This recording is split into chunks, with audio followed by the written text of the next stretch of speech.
Speak with Moshe Lavi, who's a brother-in-law of Omri Miran, who's taken hostage by Hamas October 7th of 2023.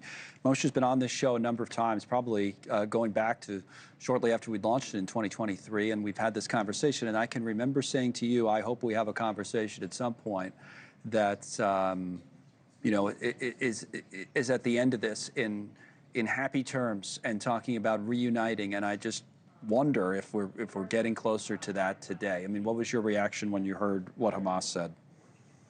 Thank you, Connell, for having me. And yes, we met on the first week of the war, and sadly, we're still meeting in this kind of circumstances because it's not over. I want to be very cautious with Hamas' response.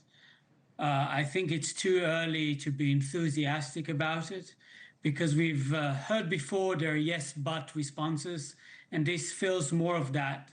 However, I'm not privy to what's going on behind closed doors, and we'll have to wait for President Trump's response.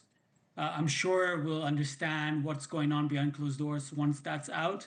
But until then, I'm not certain the response Hamas gave is providing us a relief and a progress for the release of the hostages. But I hope I'm wrong.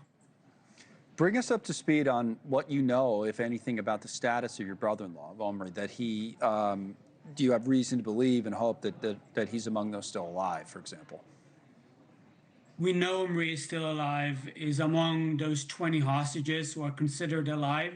Right. There are 2 more whose status is unknown, while the rest are sadly were pronounced dead, murdered on October the 7th or in captivity. We're fighting for all 48. But of course, for Omri as a family, the last we saw him was in late April when Hamas released a cruel psychological warfare video featuring him just a week after his birthday. It gave us those strength because we saw he's alive. We saw that we can still bring him home. And I'll share with you something small we saw in the video. Despite him being starved and unwell and under duress, he was sitting in a certain pose, a yogi pose, that reflects the fact he's still very composed and held together. He's a shiatsu therapist, and that meant a lot to our family to see that signal from him.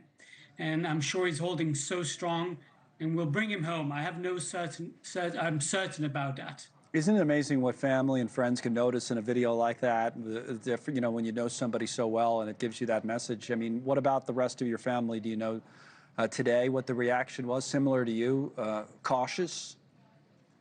I spoke with my sister about an hour ago when the news just came out.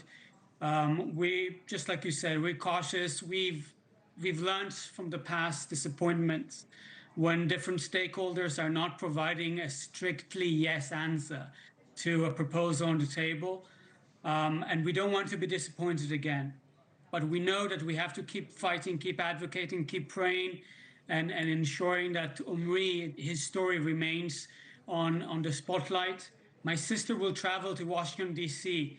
next week to mark October the 7th with U.S. officials. I'll be joining her there. I really hope she won't have to make that trip, that instead she'll be waiting to reunite with Omri in Israel, and I'll be taking a plane to join her there instead of flying to D.C. Oh, wouldn't that be great? Let's hope, like I started the conversation with, let's hope that that's the next time you're on this show, too, because that's going to happen, I think. You know, that's the next time we're going to talk.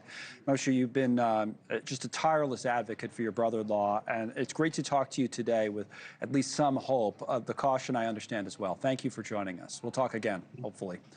Thank you for watching. Subscribe below and download our NewsNation app right now on your phone, and you will get fact-based, unbiased news for all Americans.